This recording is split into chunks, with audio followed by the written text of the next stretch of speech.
this morning. But before that, I have my guest on the broadcast, Group Captain UK Devnath, who's a former Indian Air Force officer, and Wing Commander Sudhakaran, who's a former Indian Air Force officer as well. Both join me this morning. In fact, it's a very tragic morning and of course a very ill-fated aircraft after the crash. Mr. Devnath, I'll like to start with you. In fact, what has been your understanding when we speak about this kind of an incident, that the chances of the crash are also being reported to be very, very rare. In such a scenario, the first probable outcomes that could have led to this tragic crash turn into a reality hints to what? Your thoughts? To start with, a very tragic accident. Condolences to all. This type of accident where after takeoff both the aircraft engine simultaneously stop working are extremely rare, one in a million. In my 34 years career in Indian Air Force, we operate large number of multi-engine aircraft. I have never seen this kind of an accident.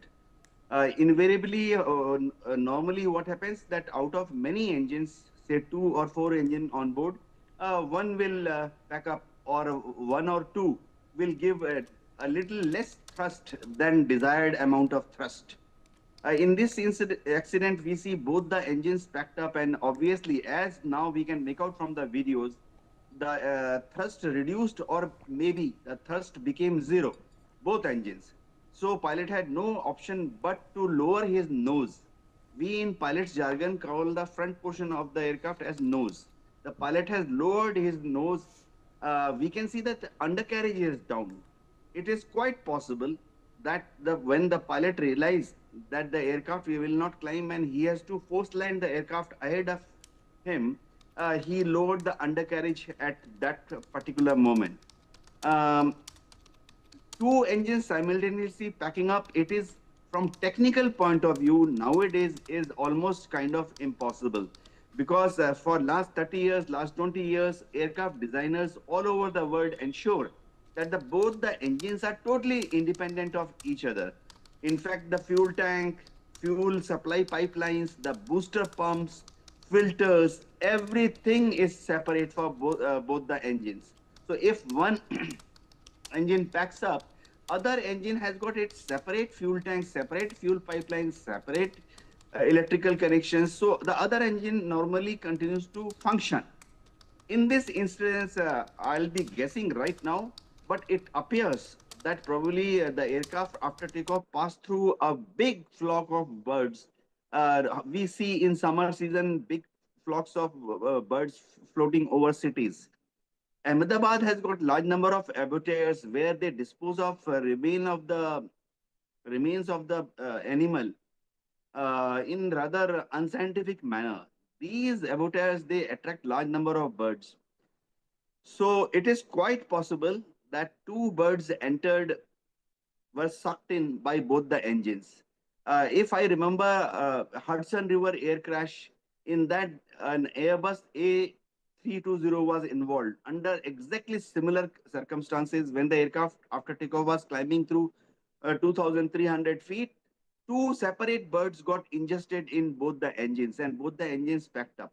But luckily, Hudson Rivers was in front. The pilots are trained that in case something happens, they look for a clear patch in front, a little left, a little right in front, and they try and force land. So in Hudson River crash, since it was the river, the pilot force landed on the river water and luckily managed to save a large number of passengers and crew. Yes. Absolutely. In fact, Mr. Devnath, as this is being understood at this point of time, analyzed, as more scrutiny over the factors that have could led by the joint teams of the investigation is also underway. Now, it is also important to understand that what goes behind into the investigation would be the most probable reason to cite as what could have really happened, as the Mayday call is also being given. It was in fact given by the pilot as well, while the lives of 242 people were at the stake and there was no investigation or there were no chances for the evacuation is a big concern. All right, joining me live on the broadcast is also at this point of time Wing Commander S. Sudhakaran. Sir, appreciate you joining me this morning. One sole survivor of the ill-fated air crash of the Air India in Ahmedabad. How exactly do you think that this kind of an incident is also going to change the business of aviation going forward? See, accidents keep happening, and if we were to comment that business of aviation will change, no, that is not happening, because the world today depends on aviation far too much, more than anything else. We can't go back to shipping or to land navigation. That's absolutely unthinkable, inconceivable. That's not happening, even if such things were to happen. And in any case, see, the probability that an aircraft accident happens is 1 in a million or more than that. Considering, there are around 11,200 odd Dreamliners which are in flight every day, and they take hundreds of thousands of flights all over the world. So, and Dreamliner has encountered an accident for the first time. Yes, there are not, it is not because of one issue. It happens due to an aggregation of multiple issues. We call it the famous Swiss cheese model when we investigate the aircraft accidents or incidents. It is like many layers wherein the holes get aligned when that perfect accident happens. Yesterday, unfortunately, was one such day wherein we lost. It was one of the greatest tragedy of Indian aviation history. Maybe it will go down as one of the greatest tragedies in world history. Because the Dreamliner is supposed to have an electronic system, a brain of itself, which actually takes care of a lot of known human errors. Because the kind of checks that it does, the kind of fly-by-wire that it operates, it just doesn't allow normal errors that have been documented in aviation history to repeat itself. But still, this has happened. So we need to understand why this has happened. Was it because of a bird hit, as most people are telling, or was it because of avionics performance issue? Which, as per a Boeing insider in 2024, he was a whistleblower who said that, clowns have properly designed this aircraft and there is a threat of a deterioration of its performance over time. Case in point being the thermal runaway of the lithium battery banks, which is something which looks as a pointer if it is not the bird hit. Bird hit is externally induced. See, something has happened at the 15th second when the aircraft was about to take over. So the landing gears were not retracted, which means the pilot was well aware that he has to do an emergency landing. Otherwise, within takeoff, within 15 to 20 seconds of takeoff, the landing gears should have got retracted, which is not the case here. The Mayday call supports that because he issued the Mayday call, he has not retracted the landing gear. So what happened? Because the climb up ratio or the factor was not in place and the aircraft was not generating adequate thrust.